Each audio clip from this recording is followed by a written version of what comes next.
malam ini. Oke, Anda tidak mau menyebutkan berapa jumlahnya? Nah, bukan saya tidak mau menyebutkan, telah menjadi pengetahuan publik dan rame, Kompas juga memberitakan gitu. Gaji segitu, tunjangan rumah kan sudah terbuka. Ada berapa? 50 juta. 50 juta per bulan. Ya, sekitar itu. Nah, terus kemudian yang diributkan juga itu apa? Tunjangan beras gitu. Berapa tuh? 12 juta. Tapi saya ingin menyampaikan, jangan dimaknai bahwa 12 juta itu untuk beli beras sebulan. Jadi nggak seperti itu. Misalnya kalau kita ketemu dengan jejaring politik partai pada saat kami menyerap aspirasi, kan kami masuk ke tunjangan dulu, jangan, ternyata tidak sampai 230 juta. Oke, Anda tidak mau menyebutkan berapa sih kira-kira yang Anda dapat per bulan sebagai anggota DPR? Pertanyaannya sensitif banget ini. Di atas 200 juta? Nggak, jauh. Jauh? Jauh. Di bawah 100 juta? Nggak mungkin. Nggak mungkin. Oke. Kalau gaji udah pasti. Yang menambah itu adalah tunjangan tadi itu, sehingga Anda tidak mau karena disebut sensitif, bukan 230 juta, tidak di bawah 100 juta, jadi di atas 150 juta? kurang. Masih kurang? Kurang. Anda percaya nggak? Enggak sih Mbak, inilah DPR kita Mbak. Ini nggak sekali dua kali, kemudian ketika publik dianggaplah publik membawa data yang salah, misalnya konteksnya tadi Fitra. Tapi nggak mau dibuka transparansi berapa detailnya. Kedua, misalnya ketika ngomong undang-undang, ini pasalnya nggak ada ini, ya draftnya mana, nggak di-upload di website. Kemudian lagi-lagi hak yang harusnya ditagih oleh publik, soal transparansi, soal good governance, akuntabilitas, ya kita nggak bisa dapetin, ujung-ujungnya kita yang disalahin. Kita sebagai, ya DPR karyawan kita Mbak. Kita bayar mereka untuk kerja, karyawan kita kok. Bukan tidak menjawab dalam arti bahwa kami tidak mau menyebutkan angka. Tapi kemudian kami dituntut empati di tengah tadi kesulitan yang Mbak Rosi sampaikan, kesulitan ekonomi, terus ada gap pendapatan antara misalnya buruh yang dibandingkan buruh dengan DPR, meskipun kita ingin mengatakan bahwa ya mohon maaf nanti dianggap keliru lagi.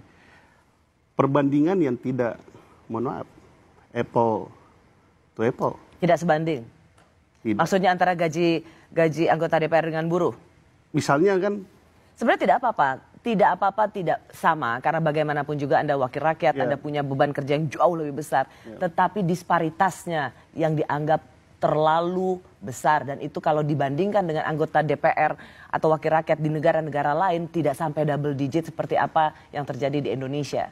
Gajinya juga kan sama aja, malah gaji kita jauh di bawah negara-negara yang disebutkan misalnya Swedia, gaji kan 16 juta. Anda selalu berpatokan pada 16 juta, jadi seperti memang kasihan loh anggota DPR ini cuma 16 juta. Tunjangannya yang gede tapi nggak sampai 150 juta nah, ya? itu pun tunjangan, ya saya bilang tadi, tunjangan yang digunakan dalam rangka untuk mengoptimalkan peran kita. Peran sebagai anggota DPR gitu, dan juga peran kita sebagai anggota DPR yang memiliki dapil dan memiliki basis konstituensi. Saya kemudian yang menjadi problem gitu. Saya mungkin mencoba memakai logika DPR, katakanlah ya, warga sipil mencoba pakai logika DPR, di mana kami sama-sama tahu bahwa biaya politik mahal dan mungkin ada upaya tiap dewan untuk membalikan keuangan saat kampanye misalnya. Kemudian tunjangan-tunjangan kayak apa? Kehormatan. Apa itu tunjangan istri suami Rp420.000, betul ya?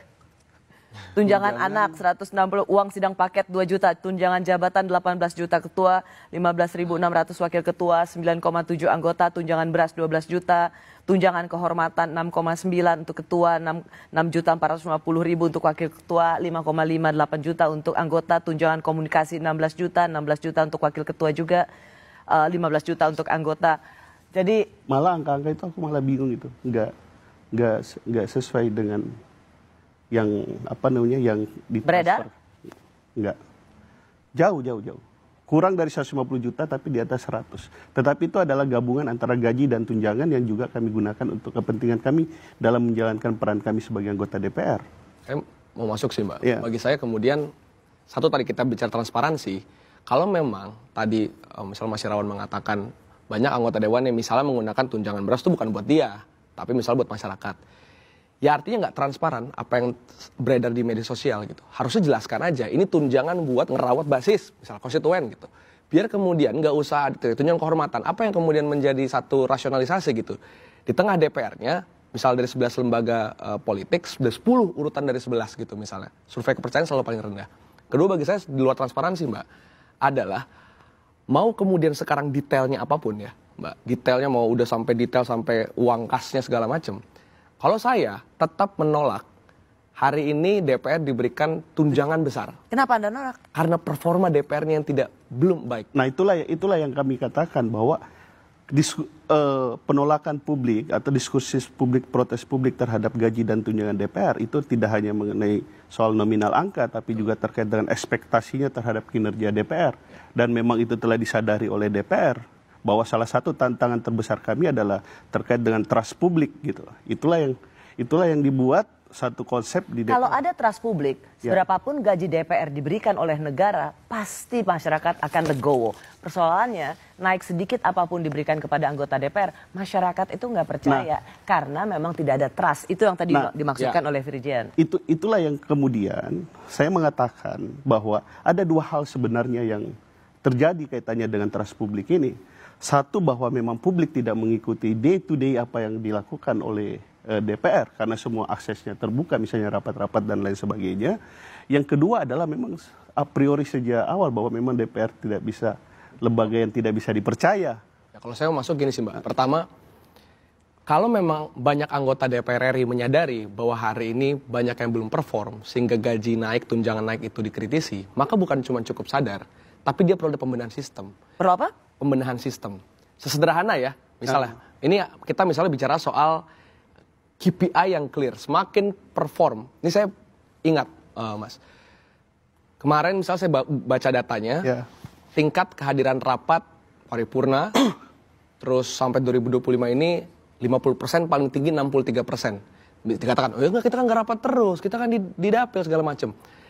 Itu jadi argumen yang nggak bisa kita, Mas. Misalnya kalau misalnya kita kerja di mana-mana gitu ya, kehadiran rapat tuh jadi akan matters. Publik hari ini nggak bisa tahu juga ketika yang bilang kita kan ke dapil, apakah benar? Satu misalnya KPI, Mbak. Kedua misalnya prolegnas. Saya baca datanya dari hukum online dan segala macam.